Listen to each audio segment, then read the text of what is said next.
কি নৌকো চলার মতো অবস্থা। ভিআইপি রোড জলমগ্ন। 2-3 ঘন্টা টানা বৃষ্টি হলেই এমন অবস্থা হয় আজকাল।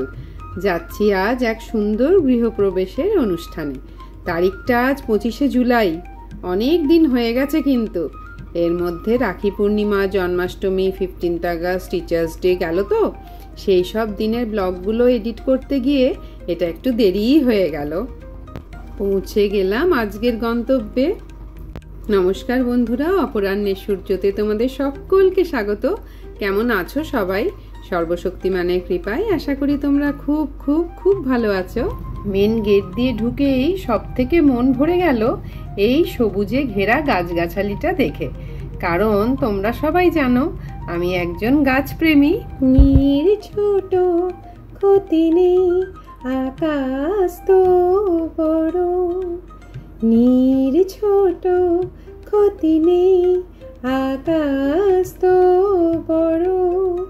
হে মন বলা কামড় অজানার আহ্বানে, চঞ্চল পাখা মেলে ধরো। নীর ছোট ক্ষতি নেই, আকাশ তো বড়। সত্যি দেখো, আমাদের ঘর ছোট হোক বা বড়, দিনের শেষে পরিবারের সাথে শান্তিতে থাকাটাই কিন্তু সবচেয়ে গুরুত্বপূর্ণ, তাই না বলো? দেখো সামনেই কি সুন্দর একটা মন্দির। আজকে আমার ছোট ননদ মানে রাঙাদির ফ্ল্যাটের গৃহপ্রবেশে এসেছি। এতদিন ওরা ধানবাদে থাকতো, তাই সেখানে খুব একটা কিন্তু আমাদের যাওয়া হয়ে উঠতো না। যে আমার ননদ নন্দাই বসেছে পুজোয়, পুজো করছে। আর রাঙাদির ছেলে চিকি, হাই কর, ছেলে ছেলের বউ, আর হচ্ছে একটাই মেয়ে লাডলি মামনি। কেমন লাগছে নতুন বাড়ির গৃহপ্রবেশ? কেমন লাগছে? ওইদিকেও ক্যামেরা বাদ গেছে, একটু আবিরকে নি। এই যে আমাদের মেয়ে আর জামাই আবির, এটা আবির আর মামনি। কেমন লাগছে বলো? আর আমরা তো মানে রোজই তুমি আমাকে দেখতে পাও, কিন্তু আমার তো তোমাকে দেখা হয় না। আমি শুধু তোমার কমেন্টটাও শুনি, কিন্তু তোমার বলা না পর্যন্ত যায়। সবাই শোনো, এ হচ্ছে আমার বড়দি, হ্যাঁ বড় ননদ। ছোট ননদকে তো সবাই দেখেছো, বড় ননদ। বেশ এনজিওর সাথে যুক্ত আছে, অনেক সোশ্যাল কাজের সাথেও যুক্ত। তোমরা সবাই হয়তো পরে আস্তে আস্তে দেখতে পাবে, পরিচয় করিয়ে দিলাম। আর কিছু বলবে বড়দি?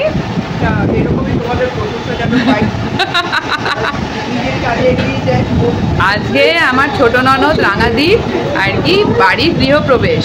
তো এটা আছে ফ্ল্যাটের সব ভিউগুলো দেখো সবাই তোমরা, কি সুন্দর ভিউ দেখো। এটা একদম যশোর রোড সামনে দিয়ে যাচ্ছে, হ্যাঁ। আর এই দেখো বিস্তীর্ণ গাছ, সবুজ। বলে না কলকাতায় সবুজ নেই, কিন্তু দেখো কি সুন্দর সবুজ। মানে জায়গা বিশেষে অবশ্যই সবুজ পাওয়া যায়। দেখো এই দেখো, এদিকে দেখো কি সুন্দর, দেখেছো সবুজ? এই জায়গাটার প্রেমে পড়ে যাওয়ার মতো, এত সুন্দর।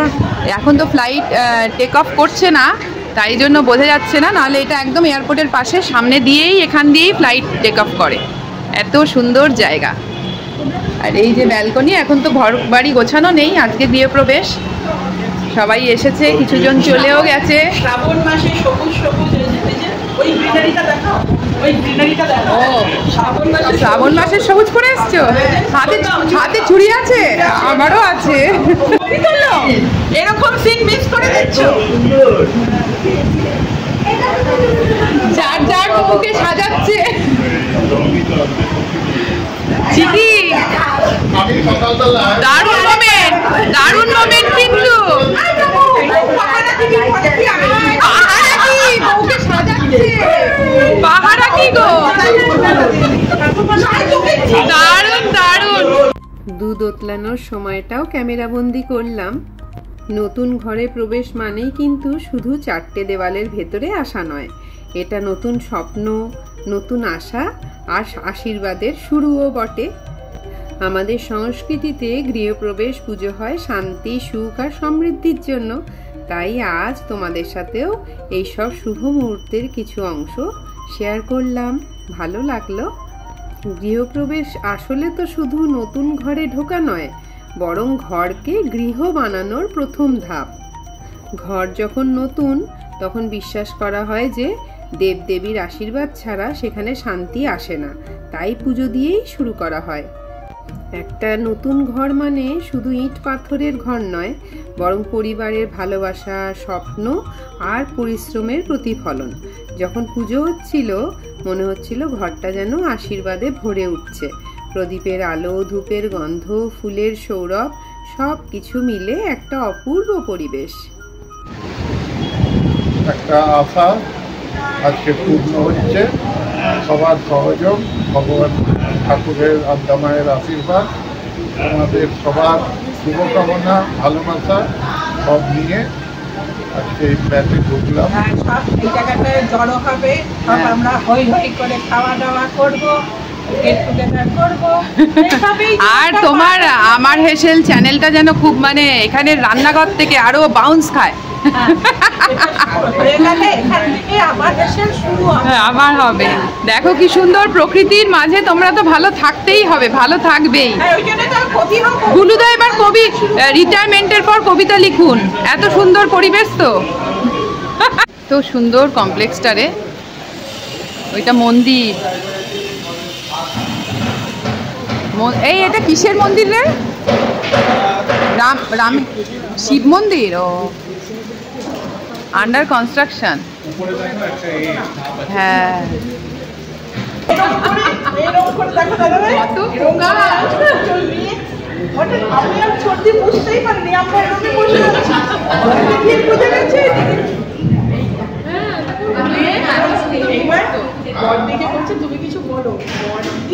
মা একটু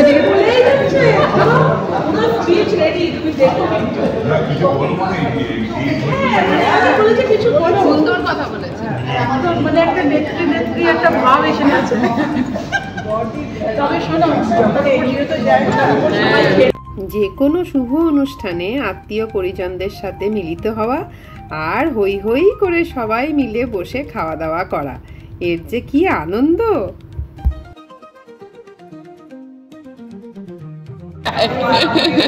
এই যে খাওয়া দাওয়া কেমন হচ্ছে? প্রথমে ফিশ চপটা কেমন হলো, কেমন লাগলো বলো? হ্যাঁ, এইদিকে আছে। প্রথমে ফিশ চপ খুব সুন্দর করেছে, খাই। আচ্ছা, একটু ছোট্ট করে একটু রিভিউ। খাবার টাবার সব ঠিক হচ্ছে? হ্যাঁ, ফিশ চপ আর পটলের দোরমা করেছে, দারুণ। মানে ননভেজ এখনো কিছু আসেনি, তাই তো? মোটামুটি ননভেজ আসেনি এখনো, ভেজে চলছে। ওটারই অপেক্ষা। আচ্ছা আচ্ছা, সেটাও ঠিক ঠিক, ওটাও ঠিক কথা। বলো, সবাই বলো, সবাই বলো কিরকম এখনো পর্যন্ত কেমন চলছে? বর্দি মাসিকে চশমা পরে খারাপ খারাপ বলে তোর মা দেবে আমাদের। ইন্দিরা গান্ধীর যে বিজয় ঘটনা হয়েছিল, সেখানে কল্যাণ রানাবতকে বাদ দিয়ে কি কি বলছে বোঝাই গেল না, মুখ ভর্তি খাবার নিয়ে কথা বলছে। আরেকবার বলতে হবে। ওয়ান্স মোর প্লিজ, আরেকটা টেক হোক করো। আবার নাহলে কমেন্টে বলতে হবে যে কি বললেন ওই দাদা। ওই দাদা ইন্দিরা তারা পাথর দিচ্ছে এখন। এই তো ঠিক সময় এসছি আমি। বলুন দাদা, কেমন লাগছে বলো? ভালো লাগছে, খারাপ করে তোর মা দেবে। খুব সুন্দর, এখনো তো খাওয়াইনি। এই বলতে হয় বলে বলো না। আবার চলে এসছি একটা অন্য অ্যাঙ্গেল থেকে।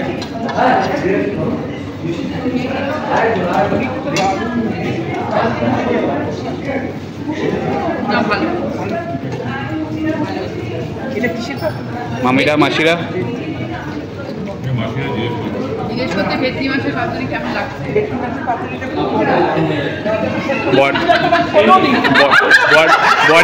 বর্দি মাছের মধ্যে আছে কিন্তু। কেমন হয়েছে পাতুরিটা?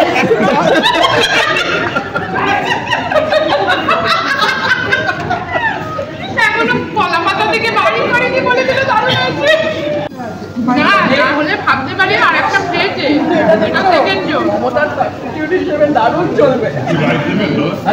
তাহলে আর একটা হোক না, এবার রিয়েল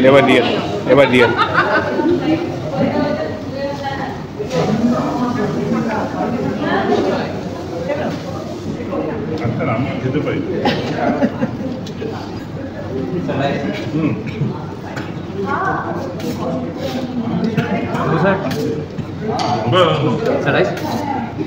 এটা ডিভাইড করে দেখাতে হবে। এই যে পাতুরিটা এখন খুলেছে, এটা ডিভাইড করে দেখাবে। একবার খেয়ে বলো। হ্যাঁ, তখন দেখে বলেছে হ্যাঁ, সত্যি খুব ভালো। এবার যদি সত্যি না ভালো লাগে তাহলে আর কিছু করার নেই। সত্যি ভালো। বড়দি, তুমি কি এই বাটিতে করে দই খেতে চেয়েছিলে? তোমায় দিল না? এই যে বাটিতে করে, এই সব বাটিগুলো নাকি দই দেওয়ার বাটি। এই বাটিগুলো নাকি দই দেওয়ার বাটি। চাকরি চেয়েছিলেন? এই তো ওই যে তোমার বাটি এসে গেছে, দেখো বাটি করে দই হাজির। সত্যি সত্যি এই বাটিতে না খেয়ে নি। তুমি কি বাটিতে নেবে? পানটাও এসে গেছে, এই মিষ্টি পান তো না? সারা দিনটা খুব ভালো কাটলো। রাতের অন্ধকারেও দেখো কি সুন্দর লাগছে চারিপাশটা। তোমরা যারা এতক্ষণ ধরে ভিডিওটা দেখছো তাদেরকে অনেক অনেক ধন্যবাদ। নতুন পুরনো সব বন্ধুদের অনেক অনেক ভালোবাসা। আমার কষ্ট করে বানানো ব্লগগুলো কেমন হচ্ছে জানাতে ভুলো না কিন্তু। ভালো লাগলে একটা লাইক করে দিও। আজকের মতো ব্লগটা এতটুকুই। দেখা হচ্ছে তোমাদের সাথে আবার পরের ব্লগে। ততক্ষণ পর্যন্ত তোমরা সবাই খুব ভালো থেকো।